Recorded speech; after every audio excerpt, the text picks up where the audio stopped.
But it's now my pleasure to introduce to you Nicole Thomas, who is our next speaker. Nicole's a dedicated museum volunteer and has been since her youth, and she proudly traces her aviation heritage lineage back to George Holt Thomas, the visionary founder of Airco Aircraft Manufacturing Company in England in 1911.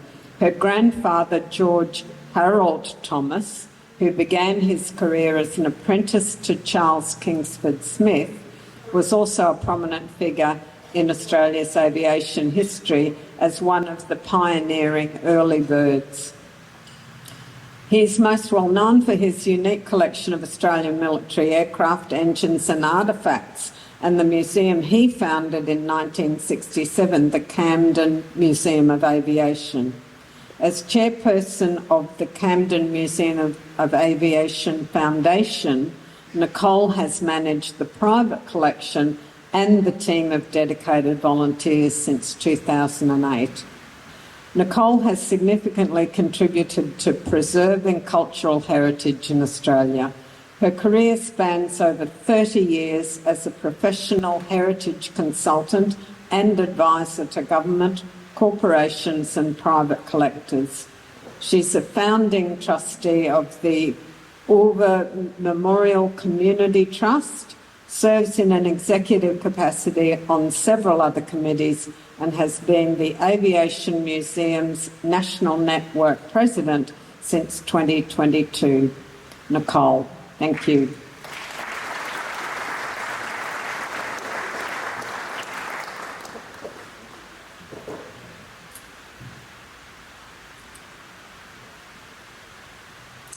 Well, good evening, everyone.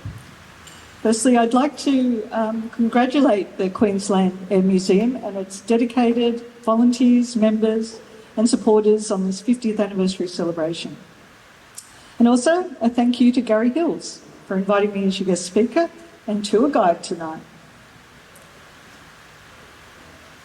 Welcome to Flight AMNN 24, where we will embark on a whirlwind tour around Australia and explore the highlights of the aviation museum sector today. Please have your boarding pass ready and find your seat, which you have. Our flight will last 15 minutes. Once we're in the air, feel free to move around the cabin and enjoy the refreshments, but first there will be an important briefing before takeoff. Aviation museums are treasure troves filled with historic aircraft and large technology objects, or what we affectionately call big stuff. Teams of skilled individuals, including engineers, restorers and pilots, maintain these collections. And it's not just about preserving the physical objects or the tangible heritage. It's also about safeguarding the specialist knowledge and skills, or the intangible cultural heritage required to conserve these magnificent flying machines. Now, this presents a unique challenge for aviation museums. How and where to store them? But before we delve into the nitty-gritty, let's zoom out to look at the big picture. Aviation heritage is just a tiny part of the engineering heritage sector.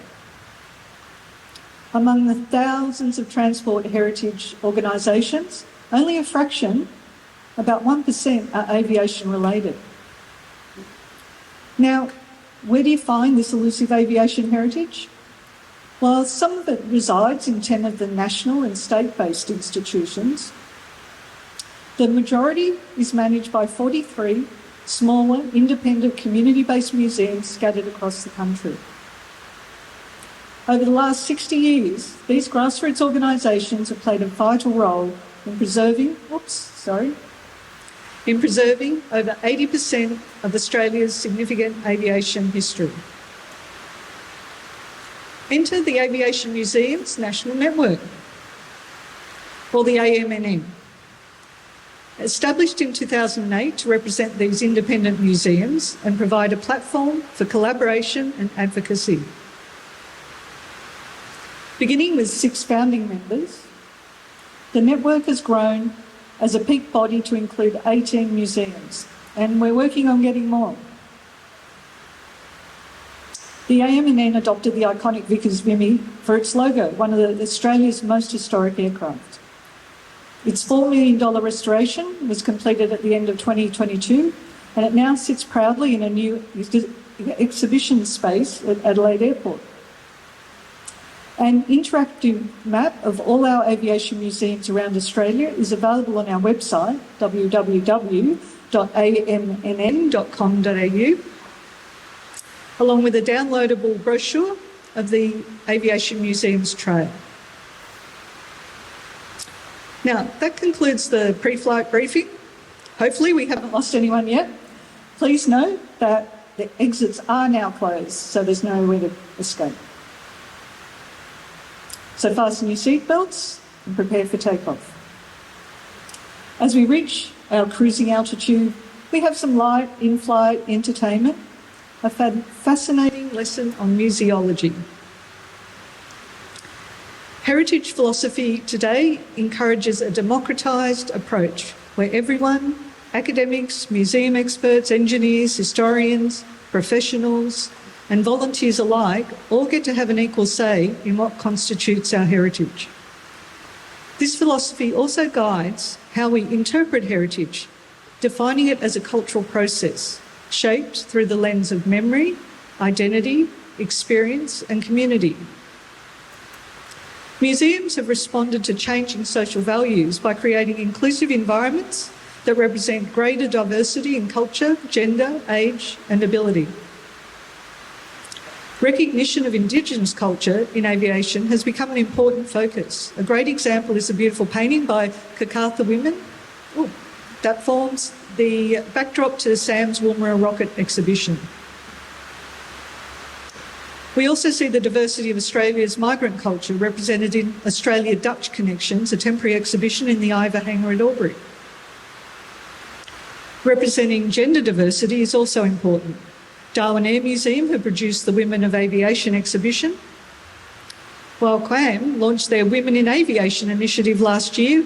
Both highlight the contributions of women and encourage young girls to consider careers in aviation. Now, aviation museums have also evolved physically over the last century. At first, they were large civic institutions filled with war trophies.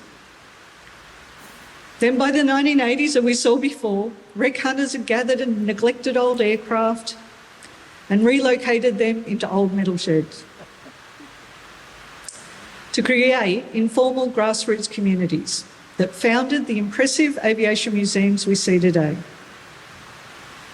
Since the 21st century, museums have become state-of-the-art spaces designed to engage the intellect, emotions and senses. Technology is revolutionising the museum space with digital innovations to create incredible immersive experiences. Now, the International Council of Museums announced a new definition of the museum in 2022, and I'll read it out. A museum is a not-for-profit permanent institution in the service of society that researches, collects, conserves, interprets and exhibits tangible and intangible heritage. Open to the public, accessible and inclusive, museums foster diversity and sustainability. They operate and communicate ethically, professionally and with the participation of communities, offering varied experiences for education, enjoyment, reflection and knowledge sharing. But as we all know, aviation museums have always embraced this experiential concept. But it's not all about the flashy gadgets and immersive experiences. Interpretation remains at the heart of aviation museums. It's all about the stories. Through thematic exhibitions that use both physical objects and physical interactive displays, to digital interactives. Museums are rewriting the old war stories and presenting new perspectives. Through art, outdoor murals, performance, and soundscapes. Interpretation in the 21st century is no longer about putting a plane on a pole, labels on cases, or a sign on a stick. Sometimes having no label encourages the audience to reflect and form their own interpretation. Education is another vital role of aviation museums, with some doubling as classrooms for STEM, or science, technology, engineering and maths-based programs. These initiatives foster a love of aviation and inspire the next generation of aerospace professionals and museum volunteers, ensuring the legacy of aviation lives on. However, education is still relevant to the older audiences who are never too old to be interested in aviation heritage. Now, we've navigated through the theory part. There are clear skies ahead, so let's get on with the actual tour. Starting with the RAF Museum at Point Cook, the flagship of the RAF Aviation Heritage Centres around the country, which include Fighter World, Amberley and Wagga. Last year's AMNN Forum was hosted by the RAF Museum. The guest speaker was popular aviation journalist James Kitely, who enlightened us on how digital engagement, especially social media, has become crucial for aviation museums to interact with members and audiences. With his Mach 1 podcast, Gary also shared how QAM taps into the power of podcasting. The COVID shutdown provided the opportunity for RAF to revamp its main exhibition halls with two new exhibitions, Strike and Air Power. These exhibitions utilised the latest in digital projections and interactive display and were designed with the expertise of Freeman Ryan Design, highlighting the benefits of professional exhibition design and installation. FRD also created displays for the Hunter Warbirds Museum and the upcoming Australian War Memorial redevelopment. One of the most exciting examples of their work is the Royal Flying Doctors Service visitor experience in Dubbo. This facility demonstrates the future of digital interactives and what's possible with a very big budget. Museum members have mixed opinions about digital devices. They are more prone to break down, and can spoil the visitor experience and are costly to repair, so many are hesitant to invest in this expensive new technology. However, the much improved functionality of the humble laptop, smartphone and tablet, low-cost VR headsets, and the proliferation of augmented reality apps make most digital technology more accessible to smaller museums. The RAFA Western Australia Aviation Museum at Bull Creek has experimented with virtual reality technologies to enhance its traditional Lancaster cockpit tour, which is very popular and generates extra income. Their new offerings include the Bomber Command experience and the Mackie experience. During the pandemic, some museums created digital content by scanning their exhibits for online virtual tours using relatively inexpensive drone cameras. The Ivor Memorial DC2 restoration project created a virtual fly-through of the restoration using 3D mapping tools. Flight simulators, once simple devices reserved for aviation professionals, are now a mainstay with many museums, providing a thrilling ride for enthusiasts of all ages. Fighter World and Moorabbin put visitors in control of a Mirage. Queensland Museum puts visitors on the flight deck of a Boeing 737. However, Temora Aviation offers a whole-body experience with a choice of moving flight simulators. Although these digital innovations are exciting, visitors still want to get up close and personal with real historic aircraft. Nothing beats the lure of an open cockpit. Despite the burden of the safety risks, most museums encourage the public to get hands-on with exhibits, especially prepared for safe access. The South Australian Air Museum raised $10,000 from a recent open cockpit day. Other museums like Moorabbin, Darwin and Queensland report similar success. For the more adventurous, organisations with larger planes, such as Qantas Founders Museum, can offer visitors the wing walk experience. As museums grow, so do their infrastructure and governance needs. Issues such as volunteer recruitment, insurance and risk management are constant challenges on the horizon. Sam is about to sign a new lease with the South Australian Government, providing more land at Port Adelaide for new facilities and car parking. Despite the confusion caused by relocating their main entry during the redevelopment, the addition of a Google Maps link was a simple solution that enabled visitors to find them easily. And that's the route from Albury to Adelaide, just to check it. Moorabbin Air Museum is also preparing for major expansion, with display hangars that will put more of its vulnerable collection under cover.